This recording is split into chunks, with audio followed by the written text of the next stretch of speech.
Moi, tu as beaucoup entendu parler de ce que la FIFA essaie d'organiser par lors de la Coupe du Monde.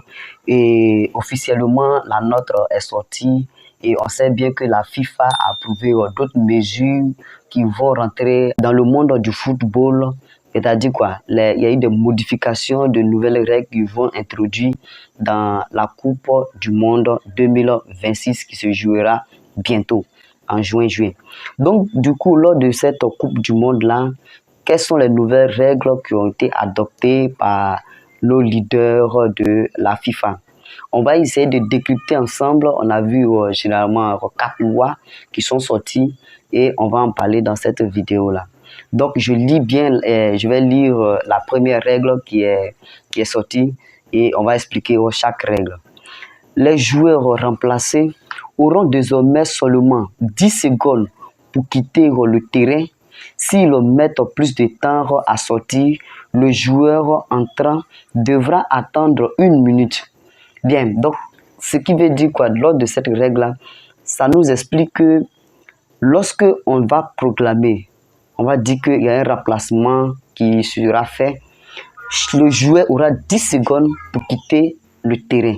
Une fois que tu vois le panneau levé, dès qu'on affiche net, tu as 10 secondes pour te mettre hors du terrain. Et si tu ne sors pas durant ces 10 secondes-là, celui qui doit être remplacé va mettre 1 minute avant de pouvoir rentrer. Il y a de quoi 1 minute dehors d'attente avant de pouvoir rentrer et continuer le jeu. Et il faut dire que 1 minute, c'est rien, mais c'est pour essayer de mettre un peu la pression sur les joueurs qui sortent. Puisque lorsqu'on voit que généralement les dernières minutes, lorsqu'on commence à faire les échanges, les remplacements là vont prendre beaucoup de temps que prévu. D'autres vont prendre remplacement, ils vont prendre plus de 30 secondes, même 1 minute, en train de traîner, donner des consignes avant de pouvoir sortir. Et ça perd beaucoup de temps, ça fait des minutes qui s'égrènent. Donc, pour pouvoir économiser encore le temps, pour que les temps additionnels ne soient pas trop longs, les temps additionnels de 9 minutes, 10 minutes là, pour essayer d'économiser ça, il fallait que la FIFA puisse organiser ou bien mettre des règles en vigueur. Et l'une de ces règles-là, voici, ça fait que le joueur a 10 secondes pour sortir du terrain. Sinon, celui qui doit le remplacer va mettre 1 minute avant de pouvoir entrer sur le terrain. Donc, dites-moi ce que vous en pensez. La deuxième règle qui est sortie, je lis. Les remises en jeu devront être faites en moins de 5 secondes. Sinon, le ballon sera rendu à l'équipe adverse. Ce qui veut dire quoi? Les remises en jeu. Lorsqu'on est sur le point de, qu'on appelle même, remise en jeu, tirer un 6 mètres, voilà. Un 6 mètres. Les 6 mètres doivent durer maximum 5 secondes. Sinon, le ballon sera remis à l'adversaire. Donc, tout le monde a compris. Dès qu'on a un 6 mètres, il y a 5 secondes pour pouvoir relancer le jeu. Soit faire la passe ou bien centrer à l'intérieur. Donc, vous avez uniquement que 5 secondes à ce niveau-là. La troisième règle qui est sortie, c'est que les joueurs qui se font soigner devront quitter le terrain et attendre 1 minute pour revenir sur la pelouse.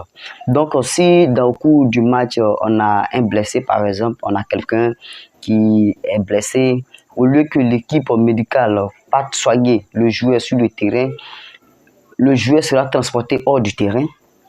Voilà, sera transporté hors du terrain pour être soigné hors du terrain. Et il a 1 minute pour rentrer, pour quitter la pelouse, voilà, pour revenir à la suite.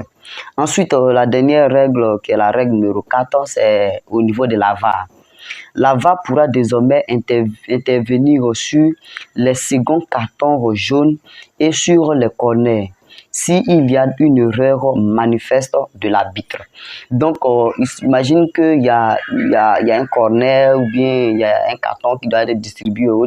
Donc, la VAR peut interpeller l'arbitre pour pouvoir relancer le jeu ou bien s'exprimer sur certaines choses. Vu ces nouvelles mesures-là, ça a pour quel but au juste?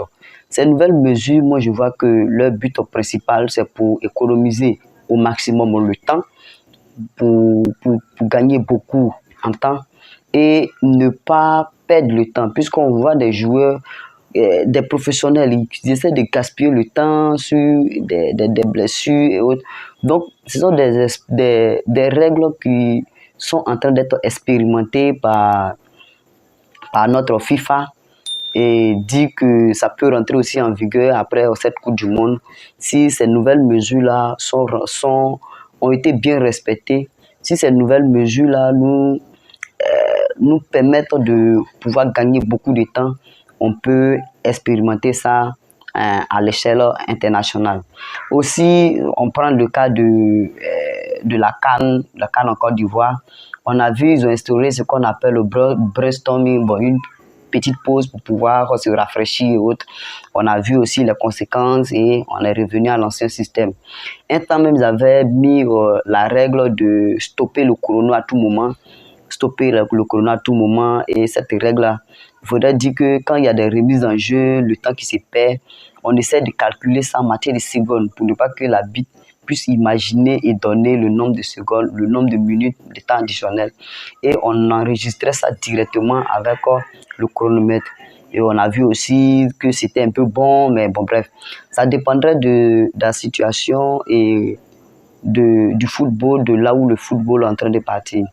Aussi, il faudrait dire que ces nouvelles mesures aussi ont leur part de responsabilité et s'ils rentrent vraiment en vigueur comme la FIFA l'a souhaité, ça va aussi arranger plusieurs, surtout ceux qui sont menés, parce que quand une équipe est en train de gagner, son adversaire il va commencer à traîner, à tomber, à se jouer au malade lors des remplacements. Ils vont perdre beaucoup de temps, des minutes vont s'égrener et l'autre équipe est tout le temps sur les nerfs en train de réclamer les remises en jeu rapides. Et aussi, ça va permettre de faire bouillonner le niveau du système de jeu de chaque équipe et comment chaque équipe va pouvoir tenir et puis rester le plus longtemps possible. C'est aussi une manière pas d'asphyxier les joueurs, mais une manière de les faire valoir, de faire partir les joueurs jusqu'au-delà même de leurs compétences. Parce que jouer 90 minutes, on a vu qu'il y a d'autres qui essaient de tomber pour pouvoir gagner du temps, surtout, comme je l'ai dit, quand ils sont menés sur le terrain. Ils sont menés sur le terrain, ils vont commencer à jouer de sales jeux, de sales. Donc, c'est tout pour cette vidéo pour aujourd'hui. Dites-moi ce que vous en pensez. Et les nouvelles règles que la FIFA vient d'adopter, est-ce que ces nouvelles règles-là, vous êtes d'accord avec ou bien il y a des règles qui ne sont pas les bienvenues au niveau de la Coupe du Monde? Si vous trouvez aussi qu'on doit l'expérimenter aussi dans d'autres jeux, que venir l'expérimenter à la Coupe du Monde aussi, vous pouvez nous en dire en commentaire et on en reparle bientôt. Et avant de se quitter, il faut dire que il y a de nouvelles mesures encore qui sortiront peut-être avant que la compétition ne débute. Donc on ne sait jamais. Voici les 4 règles qui sont sorties. Dites-moi laquelle de ces 4 règles vous ont plu et rendez-vous pour un prochain numéro.